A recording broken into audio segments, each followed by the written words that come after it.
Добрый день. В эфире телеканала НТС Новости, в студии Елена Яковлева. Кыргызстану и России нужно единое образовательное пространство. Об этом сегодня на первом форуме ректоров вузов двух стран заявил глава государства. Сегодня в Бишкеке собрались главы учебных заведений всех направлений науки Кыргызстана и России. Главная цель этой дискуссии – это определение приоритетов и заключение контрактов о сотрудничестве. На сегодняшний день в вузах России обучается свыше 15 тысяч наших студентов, а в учебных заведениях Кыргызстана – 1500 российских граждан. Эти показатели нужно расширять. Подробности в нашем следующем сюжете.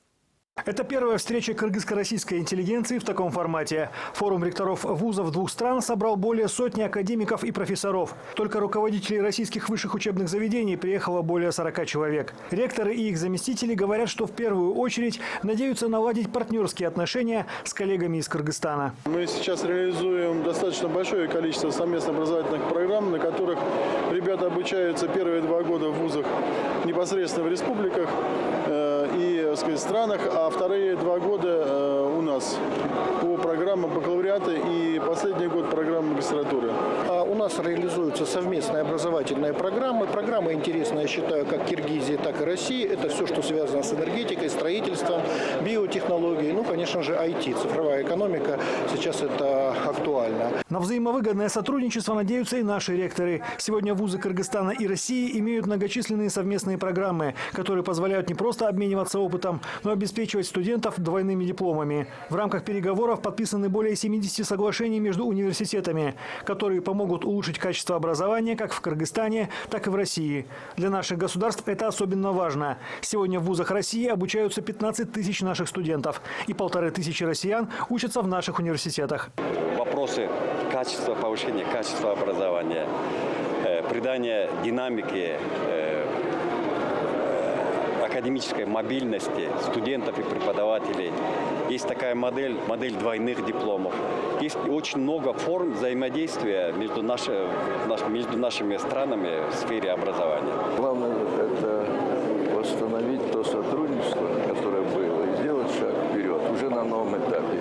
Ведь смотрите, вот вчера мы беседовали с ректорами, вот эти вызовы, которые есть сейчас, это цифровая экономика, генетика, нанотехнологии, био, медицина, они общие, они перед каждым университетом, в каждой стране похожие. О том, что совместное образование должно учитывать вызовы времени, сегодня говорил и президент. Сооронбай Джеймбеков поблагодарил участников форума за внимание к проблемам этой сферы. Глава государства напомнил, что меньше 30 лет назад наши страны были в единой образовательной системе, и она доказала свою конкурентоспособность. Необходимо стремиться к тому, чтобы нынешняя система подготовки студентов ни в чем не уступала, а может даже и превосходила тот уровень, который был в советское время. Время диктует новые требования. Интеллектуализация всех форм деятельности в любой современной стране стала общей тенденцией. Наши страны не исключение. Образование является одним из главных ключевых ресурсов, который определяет будущее наших стран. Глобальную конкуренцию могут выдержать только образованные общества. Сегодня наши страны проводят реформы системы образования и науки. Мы так же, как и все мировое сообщество, находимся в поиске. Глава государства посоветовал ректорам обсудить вопросы фундаментальных направлений подготовки кадров. По мнению Сооронбая Джеймбекова, необходимо определить механизмы проведения научно-исследовательской деятельности. Кроме этого, подчеркнул глава государства, особое место должны занять вопросы социально-культурной и научно-образовательной интеграции.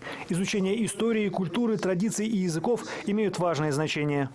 Еще раз хочу отметить, что русский язык был, есть и будет иметь статус официального в Кыргызской республике.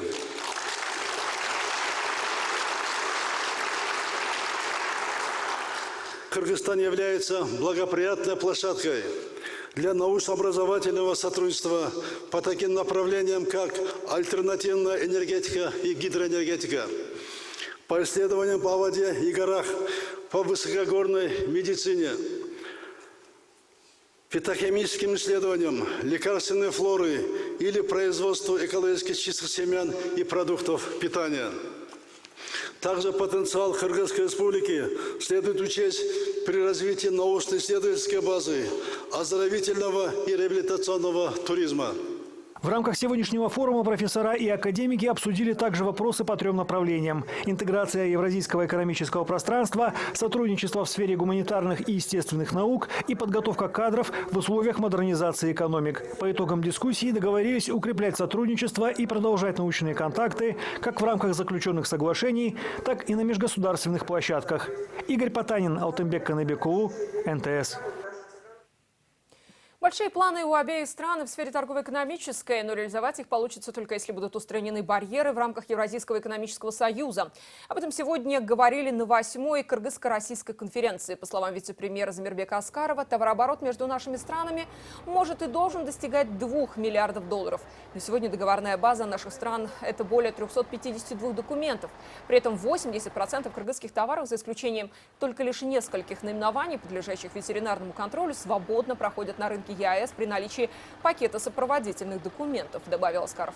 Однако и сегодня наши производители испытывают определенные сложности с экспортом продукции из-за действий контролирующих органов отдельных стран Союза, протекционной политики и нездоровой конкуренции. Решить этот вопрос, отметили представители нашего правительства и бизнес-сообщества, возможно при участии России, как одного из ключевых членов Альянса.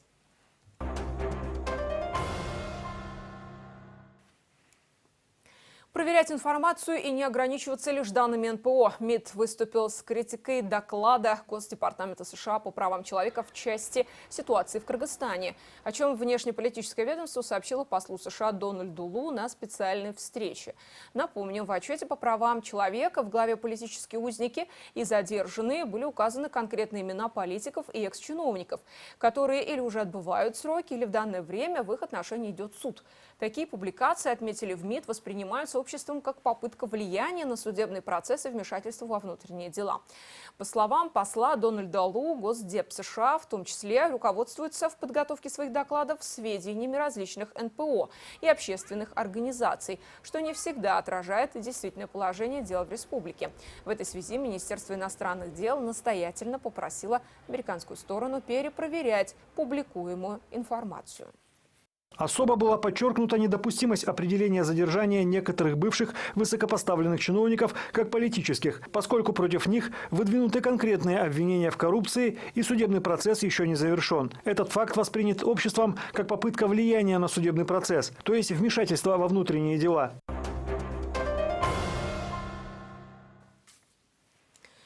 Новые паспорта, новые цены. В госпредприятии «Инфоком» сообщают, что госантимонопольное регулирование определило стоимость идентификационного документа.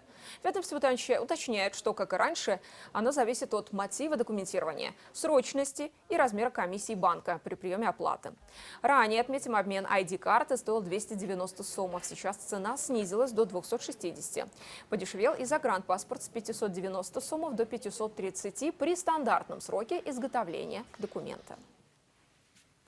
Из-за расширения улицы Каракульской в столице пострадает ботанический сад, заявили в общественном фонде «Инициатива Арча». Эта улица должна послужить для граждан проездом в обход зеленого объекта, а также стать продолжением улицы Токтоналиева от Медерва до улицы Кулатова. В этой связи Управление капитального строительства мэрии планирует реконструкцию этой улицы в рамках всего того же китайского гранта. Расширение возможно только за счет сокращения территории ботсада. Однако в фонде подчеркнули, что ботанический сад является особо охраняемой природной территории и находится под защитой государства.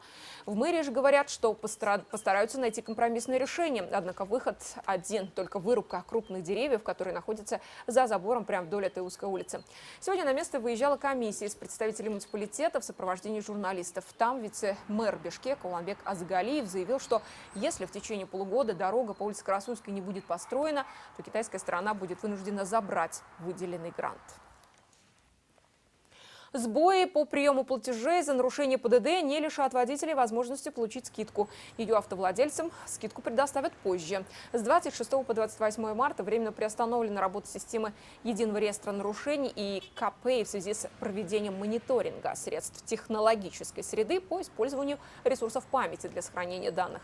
Несмотря на это, отметили в ГУБДД, нарушения в системе регистрируются. Однако платежи, согласно протоколам, не проводятся.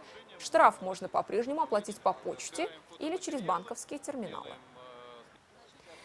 На этом у нас пока все. Смотрите наши последующие выпуски новостей. Я с вами прощаюсь. До свидания.